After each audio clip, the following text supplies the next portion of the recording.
Welcome back. We're with Brother Lou Hatzimihalis, and I'm enjoying this immensely.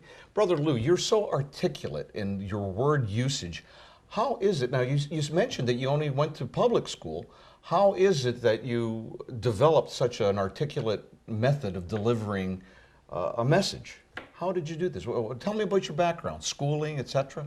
Where did you go to school? Well, I guess it was in the air. The people of that ages, they were smart.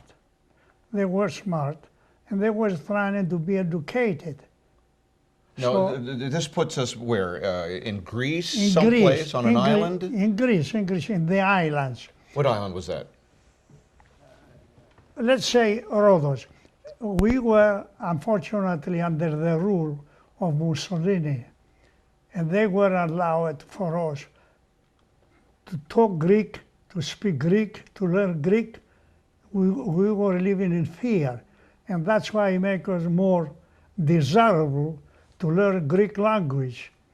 And we were smart people. That's why they say the people from the islands, due to the fact that they were not allowed to be Greek, they were learning more.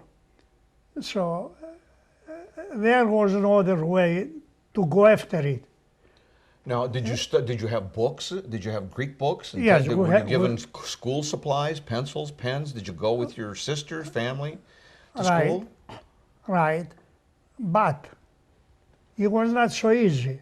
If we have some books that we use 1 year, we have to turn them over to the next year, to the other year, because the Italian government don't allow any Greek books to come in. So maybe we have books that were 50 years old, or maybe 75 years old. So that, by trying to go to gain something, it gets you smarter. That's my opinion, because you like to get something. If you like to get it and you try it, you get it. You get it. You appreciate more something that you don't have. If you have it, you don't appreciate it. Let me ask you, I heard that you had one pencil and that you really I had appreciated one pencil, yes. I was waiting until my sister finished. She was one of me, one class. Until she was finished to write her lesson, and then she was giving me the pencil, I do mine. And of course, we was using the paper on both sides.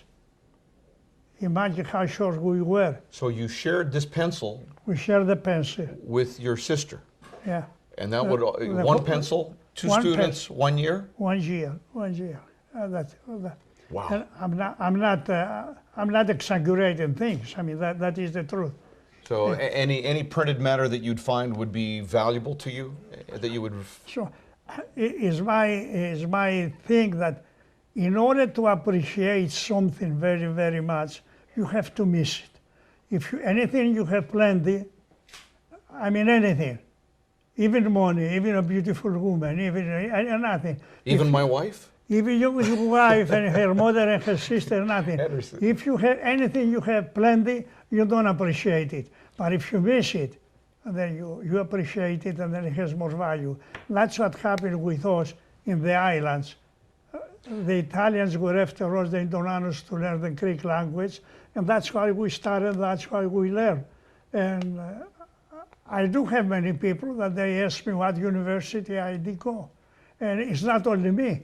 There are even my students of the... Wait a minute. Students? You have students? I didn't know you had students. Explain that for us. Well, let's see this out, because I did have some students. During my young age, I was ahead of the class, even if I didn't finish the public school. From the third class, the teachers let me go to the sixth class. They jumped up on the fifth class. He was so smart, so help me God. I had some students. I understand. So let's fast forward for a moment. I understand that you write for a Greek newspaper. Correct. Even now. Tell us a little bit about that. I give you some articles. No, I tell you, a year and a half ago, we published a book. 10 people and myself, 11. All of them, they are recognized writers, They finished the University of, most of them of Thessaloniki. Some of them, they finished the University of Athens. And they accepted me to write a book with them. And when we presented it about a year and a half in New York, I was selected to be the main speaker. Wow.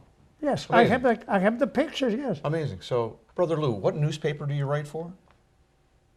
National Herald in New York. It's the only Greek newspaper published in New York. Right now, you're Greek. writing for the National Herald. Yes, yes. Wow. Yes, Wow. yes. And I bring you on, I mailed you a couple of them to see that. And they praise it, the man who wrote the article, who selected me, he asked permission from the other 10. He said, it's not that I recognize your ability to write because you are the best authors today.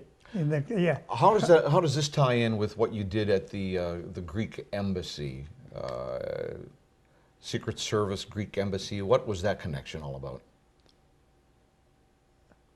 It was during the war, and everybody, every Greek, on every piece of the war has to go to serve in the army, in the navy, so they took. So down to the Greek embassy, they have a pore, they have a boy for the officers, they have a cook, they have a chauffeur, so they have to pick him up. All of them going to the army. And what did you do at the embassy? They were short. So I was working in New York on one of the tallest skyscraper, San Moritz Hotel, 59 and Park Avenue, owned by two Greek immigrants from Marmara, from Greece, two brothers, Gregory and Taylor. I don't remember the name. So the Greek ambassador came to New York, and of course he was going to the Greek hotel to stay there, because most of the Greeks that they own the ships, they were going to that hotel there for breakfast, lunch, dinner, so and so. The Greek ambassador going to New York, that was his stake. He was going there. So it happens, and told the owner of the hotel there that we are in a mess because the Greek government that was in exile, because the Germans occupy Athens, the Greek government was in Egypt. He said, I made my coffee yesterday. They took away my porter, my chauffeur, my cook. He said, my wife is going to do the washing. They took everybody. He said, we need some help. So he told me, he said, well, I take care of you. So they selected me. It has to be somebody that he was trust. I mean, it has to go through the help. But they don't need anything because I come from the Dodecanese Islands, were under foreign occupation for 600 years. And still we were Greeks. We were suffering. We were under foreign occupation. Still we remain Greeks, to the point that they were claiming that the Dodecanese Islands people, they are more Greeks than the Athenians. I mean, we suffer and still we remain Greeks.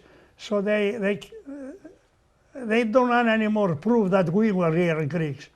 So they picked me up and they brought me to Washington. That's an amazing story. Listen, now that you mentioned these restaurants and the foods and this and that, I got to take a break for 30 seconds to pay our bills. We'll be right back with Lou Hatzimihalis, and when we come back, we're going to talk about your kids and grandchildren. I hear you got a Secret Service kid there. We'll be right back, folks.